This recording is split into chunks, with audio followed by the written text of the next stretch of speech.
नमस्कार, मैं हूं आपके साथ राखी लांबा और आप देख रहे हैं न्यूज एक्सप्रेस। कहते हैं साच को आंच नहीं, सच को 100 पर्दों के पीछे छुपाने की भी कोशिश की जाएगी तो भी वो सभी के सामने आ ही जाएगा और झूठ का पर्दाफाश हो ही जाएगा। बीजेपी के ही एक झूठ का पर्दाफाश अब धीरे धीरे होता जा रहा है। आज इसी झूठ के बारे में बात करेंगे। दरअसल राहुल गांधी के बारे में बीजेपी ने एक नैरेटिव चलाने की कोशिश की उनके ब्रिटिश की नागरिकता को लेकर। ये आरोप लगाए गए कि ब्रिटिश में उनका एक बड़ा कारोबार चलाया जा रहा है, लेकिन अब ये आरोप लगाने वाले बीजेपी नेता ही खुद घिरते जा रहे हैं, क्योंकि अब ईडी ने उन्हें समन थमा दिया है और इस समन के बाद पूरी बीजेपी की टेंशन बढ़ गई है, क्योंकि राहुल गांधी की नागरिकता पर सवाल उठाने के साथ साथ इसका फायदा उठाने की भी कोशिश चुनावों तक में की जाती है और ये कहा जाता है कि राहुल गांधी बाहरी हैं, इस देश के नागरिक नहीं है, उनके पास ब्रिटेन की नागरिकता है, ये तक कहा जाता है। अब राहुल गांधी को जो लेकर जो नैरेटिव फैलाया जा रहा है, इसके पोस्टर बॉय बीजेपी नेता विघ्नेश शिशिर है, जो अब खुद ईडी के घेरे में आ गए हैं और उनसे अब ईडी पूछताछ करेगी, क्योंकि अभी तक कोई भी तथ्य जो है वो सामने नहीं आए हैं जिसमें ब्रिटिश नागरिकता की पुष्टि होती हो। यहां तक कि आपको याद दिला दें कि इस मामले पर बीजेपी नेताओं ने संसद से लेकर सड़क तक जो है वो संग्राम किया था। यहां तक कि 2019 में बीजेपी सांसद ने लोकसभा अध्यक्ष को चिट्ठी लिखकर राहुल गांधी की नागरिकता पर सवाल उठाया था, लेकिन इन आरोपों का कोई भी आज तक सबूत सामने नहीं आया है। और ये भी आपको बता दें कि समय समय पर राहुल गांधी के खिलाफ नैरेटिव बनाने की कोशिश की गई। बीजेपी ने क्या नैरेटिव बनाया राहुल गांधी के खिलाफ ब्रिटेन की नागरिकता को लेकर, जो आरोप लगातार बीजेपी के द्वारा लगाए जा रहे हैं लेकिन आज तक सिद्ध नहीं हुए हैं, जिसे लेकर चिट्ठी तक लिखी गई है। अब आपको ग्राफिक्स के जरिए एक बार समझाते हैं कि बीजेपी ने क्या नैरेटिव बनाने की कोशिश राहुल गांधी के खिलाफ की है।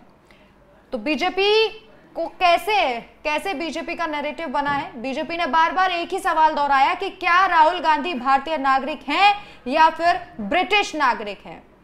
बीजेपी ने यह सवाल दोहराते हुए यह भी पूछा कि क्या उनका लंदन में कारोबार है, क्या वो भारत के प्रति निष्ठावान हैं या बाहर की शक्तियों से जुड़े हुए हैं।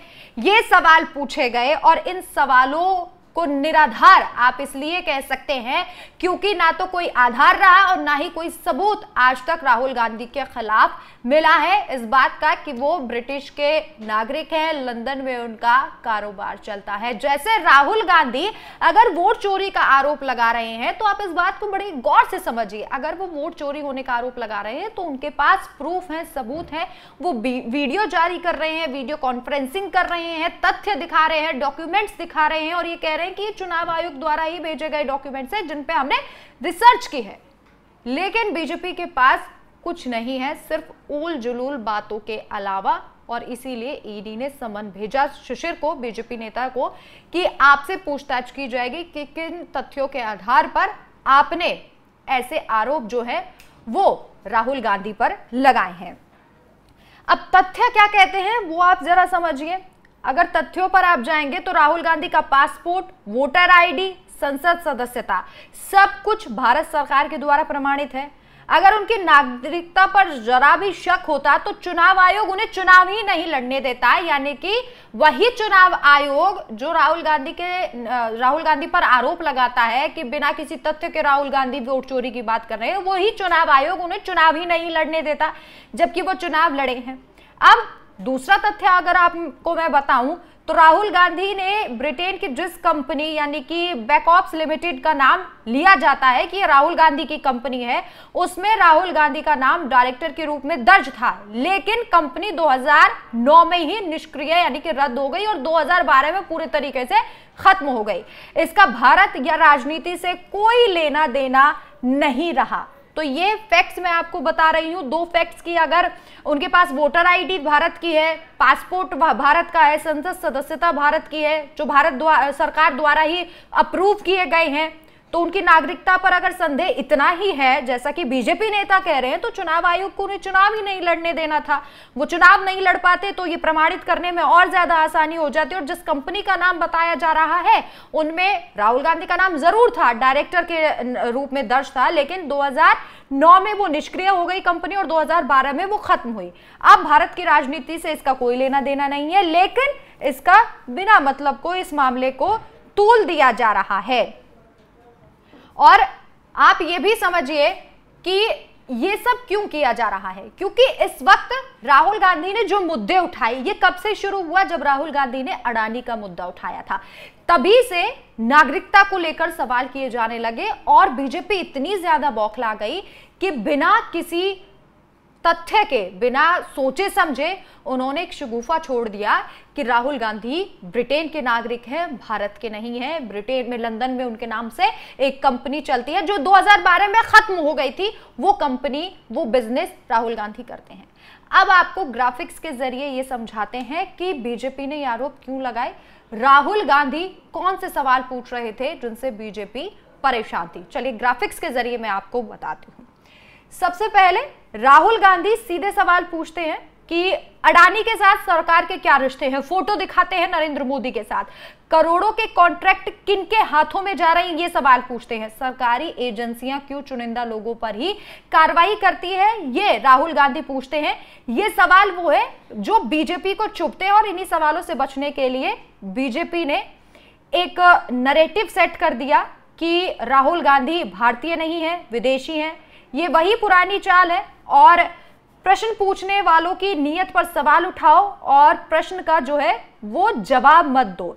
इसी वजह से हर बार उनकी नागरिकता पर जो है वो सवाल उठाए गए ताकि जो रियल मुद्दा है, जो असली मुद्दा है, वो छुप जाए और बीजेपी पूरे तरीके से बच जाए इन सवालों से। राहुल गांधी लगातार अडानी के मुद्दे पर जो सवाल पूछ रहे थे, आप सभी ने देखा कि संसद में वो बाकायदा मोदी जी की फोटो दिखाते थे, अडानी साहब के साथ हाथ मिलाते हुए, प्लेन में बैठे हुए, ऐसी फोटोज, ऐसे तथ्य दिखाते थे। राहुल गांधी जो बात करते हैं सदन में या फिर प्रेस कॉन्फ्रेंस में, तो वो तथ्यों के साथ करते हैं, बिना तथ्यों के नहीं करते हैं। और ये बात बीजेपी जानती है। अब इन्हीं सवालों से बीजेपी बौखला गई कि भैया राहुल गांधी तो सीधे सीधे सदन में इन मामलों को उछाल रहे हैं जिनका जवाब बीजेपी आज तक अडानी और मोदी के रिश्तों पर बात नहीं करती है। अब आपको ग्राफिक्स के जरिए ये भी मैं बताती हूं कि कैसे बीजेपी इस खेल से निकलने की कोशिश करेगी। चलिए ग्राफिक्स के जरिए समझते हैं कि जो ये पूरा मामला है बीजेपी के खिलाफ बड़ा तंज, कि अगर राहुल गांधी सच में विदेशी होते तो भारत की संसद में कैसे बैठते, ये सवाल उठता है। बीजेपी के खिलाफ बड़ा तंज ये है कि अगर उनकी नागरिकता फर्जी होती तो चुनाव आयोग चुप क्यों रहता। ये बड़ी बात है कि चुनाव आयोग चुप क्यों रहता। अगर बिजनेस का मामला इतना बड़ा था तो बीजेपी ने इतने सालों में कोई सबूत क्यों नहीं दिखाया। इतने साल से बीजेपी आखिर चुप क्यों थी। बिजनेस का मामला इतना बड़ा है, करोड़ों की बात हो रही है, तो इतने साल आप चुप क्यों थे। इतने सालों में आपके पास कोई सबूत क्यों नहीं आया और अब भी आपके पास कोई सबूत नहीं है।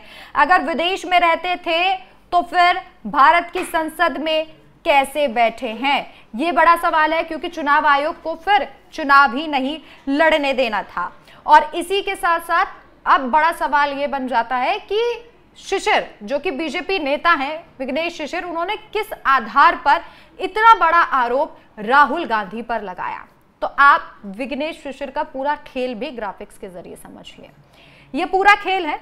अब आते हैं बीजेपी नेता विघ्नेश शिशिर पर। इन्होंने हाईकोर्ट में दावा किया कि राहुल गांधी यूके के नागरिक हैं। कहा कि उनका ब्रिटेन में बिजनेस चल रहा है और इस मामले को मीडिया में खूब उठाया गया। ये बोला गया कि राहुल गांधी जो है उनका बिजनेस जो है चलता है, और आपने ज्यादातर जो मीडिया हाउसेस हैं उनकी सुर्खियां भी ऐसी देखी होंगी कि राहुल गांधी भारतीय नहीं है, राहुल गांधी ब्रिटिश के हैं।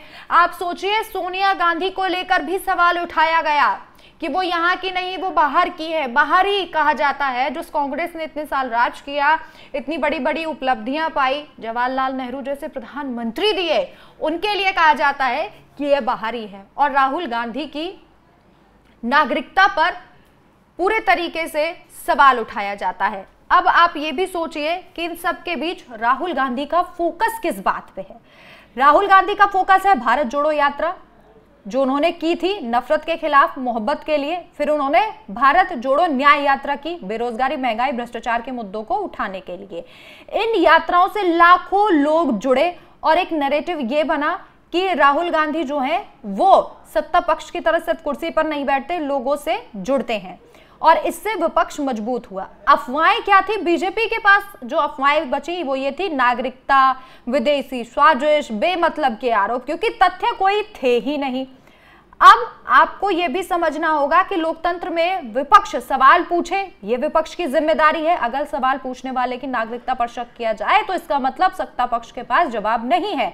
बीजेपी ने जो हथियार उठाया राहुल गांधी के खिलाफ, वो अब पलटकर बीजेपी पर गिर गया है और अब बीजेपी से ही सवाल की जा रहे हैं। और अब ये कहा जा रहा है कि बांस भी गया और बांसुरी भी गई, क्योंकि जब ईडी ने समन भेज दिया है, और आप ध्यान दीजिए कि ये भी इसीलिए हुआ है क्योंकि राहुल गांधी लगातार ये कह रहे हैं कि सरकार, विपक्ष पूरा एकजुट ये कह रहा है कि सरकार सरकारी एजेंसियों का दुरुपयोग कर रही है, क्योंकि ईडी हो या फिर सीबीआई हो, सबसे ज्यादा विपक्ष के नेता ही इसका शिकार हो रहे हैं। वहीं पर छापेमारी की जाती है, उन्हीं से सवाल जवाब किए जाते हैं, लेकिन कभी भी पक्ष के नेता से नहीं किए जाते। और शायद अब ईडी और सीबीआई राहुल गांधी की बातों को समझ चुकी है।